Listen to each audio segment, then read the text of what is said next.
घोटालेबाज नीतीश चाचा, घोटालेबाज नीतीश चाचा। ये नीतीश कुमार इतना घटिया डाइवोर्स होने के बाद से पागल हो गया है। भूल जाते हो नीतीश कुमार कि तुम्हारी हैसियत क्या थी। चाचा को लोग पलटू चाचा कहते हैं। बिहार में जाइएगा तो कल को अगर हम गलती से ले लें उनको तो जनता तो कहेगी कि तेजस्वी तुम भी तो पलटू हो, तुम भी पलट गए। साथियों नमस्कार, मैं अखिलेश द्विवेदी। ये बिहार है और बिहार की राजनीति में बहुत सारे पलटीमार हैं।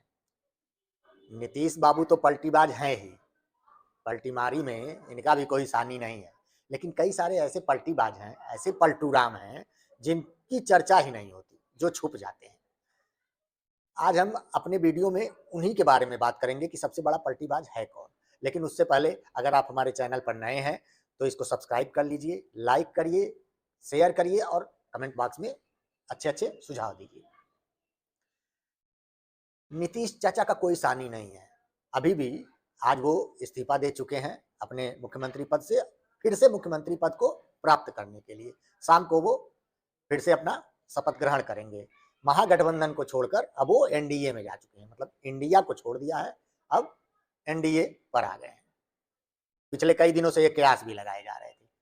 लेकिन दोस्तों, इन सब के बीच एक ऐसा चेहरा है बिहार की राजनीति में जो कई बार पलटी मार चुका है, कई बार समझौता कर चुका है, लेकिन उसका नाम नीतीश के आगे छुप जाता है।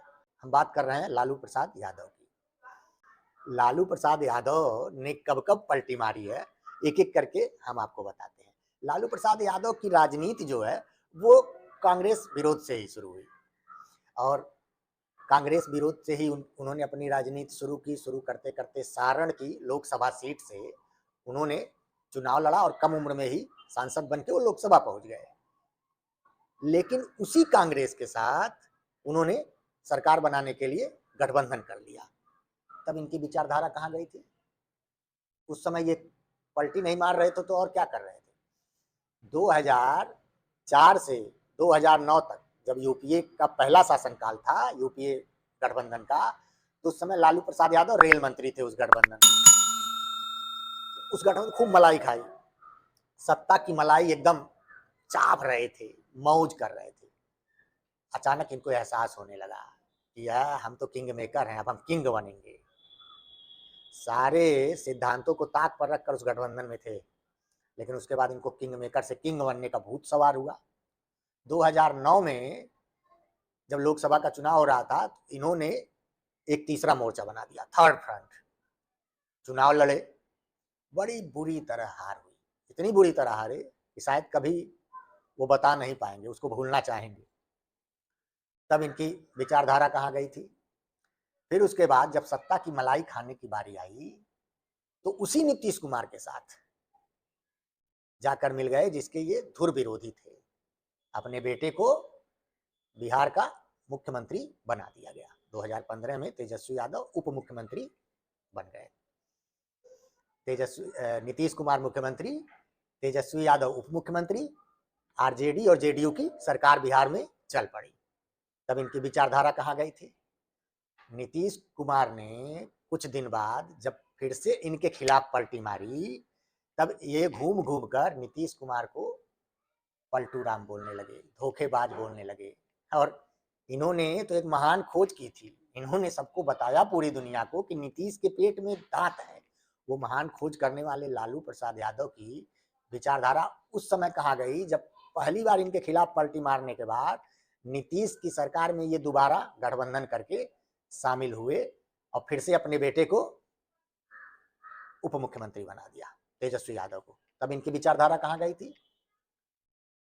और आगे बढ़िए, अभी 2022 में जब फिर से नीतीश कुमार ने पलटी मारी, तब इन्होंने वापस अपने बेटे को उप मुख्यमंत्री बनाकर राजनीतिक फायदा, सत्ता का लाभ लेना शुरू कर दिया। तब इनकी विचारधारा कहाँ गई थी? उस समय ये पलटूराम नहीं थे, सिर्फ नीतीश कुमार ही पलटूराम थे। दोस्तों, एक चीज इन्होंने किया है कि 1992 के बाद भाजपा से गठबंधन नहीं किया है लालू यादव ने।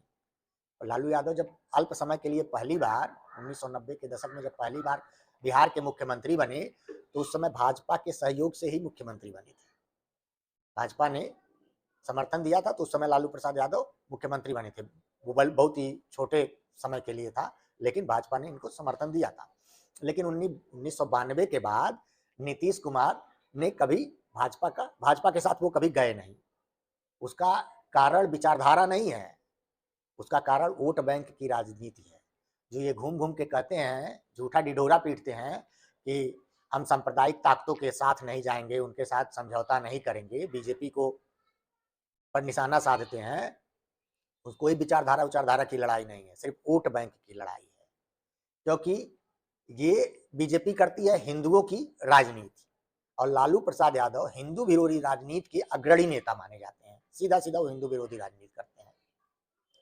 वो सिर्फ MY समीकरण पे चलते हैं। मुस्लिम यादव समीकरण को लेकर लालू प्रसाद यादव की राजनीति चलती रही है हमेशा, और एकदम ठेठ यम समीकरण को नजरअंदाज करके, दरकिनार करके बीजेपी की राजनीति चलती है। वो सिर्फ हिंदुओं की राजनीति करती है, उसमें यम यानी मुस्लिम नहीं आते हैं। तो अब लालू को डर है कि कहीं अगर भाजपा के साथ गए तो MY समीकरण से उनका यम गायब हो जाएगा, यम वाला जो उनका वोट बैंक है वो गायब हो जाएगा, इसलिए नहीं जाते। और कोई बात नहीं, उनको डर है कि कहीं यम समीकरण उनसे अलग हो गया तो उनके जो ये बेटे हैं वो पंचायत का चुनाव भी नहीं जीत पाएंगे। तो ये सारी जो इनकी पलटी मारने की कहानी है ये नहीं आता है, ये सामने ना मीडिया में आता है, ना इस पर जो भी राजनीतिक विश्लेषक हैं वो चर्चा नहीं करते हैं कि नीतीश को ही बार बार, हम तो कहते हैं कि नीतीश पलटी मारते हैं, लेकिन नीतीश से भी बड़े पलटीबाज अगर कोई है तो लालू प्रसाद यादव है। लालू प्रसाद यादव भी जहां उनको कुर्सी मिली वो भी किसी के साथ समझौता कर लेते हैं, उनको इससे मतलब नहीं है कि वो भी कहाँ जा रहे हैं। खैर, ये लालू प्रसाद यादव हैं जो हमेशा पलटी मारने में आगे रहे हैं और बहुत आगे रहे हैं। अगर उनके बारे में चर्चा की जाए तो शायद वो सारे नेताओं को पीछे छोड़ते हुए नजर आएंगे। खैर, बिहार में एक बार फिर से पलटी मारने की कहानी हुई है। नीतीश कुमार ने फिर से पलटी मारी है, फिर से वो NDA के साथ पहुंच गए हैं। अब देखना है RJD और लालू खेमा, लालू जो RJD के सुप्रीमो हैं, लालू प्रसाद यादव की राजनीति कब, कहां और कैसे होती है, क्या चाल चलते हैं, ये आने वाला वक्त ही बताएगा। हम आपको फिर से सारी जानकारी देते रहेंगे, बिहार से संबंधित और देश से संबंधित खबरों पर आपको अपडेट करते रहेंगे। आप हमारे साथ बने रहिए। जय हिंद दोस्तों।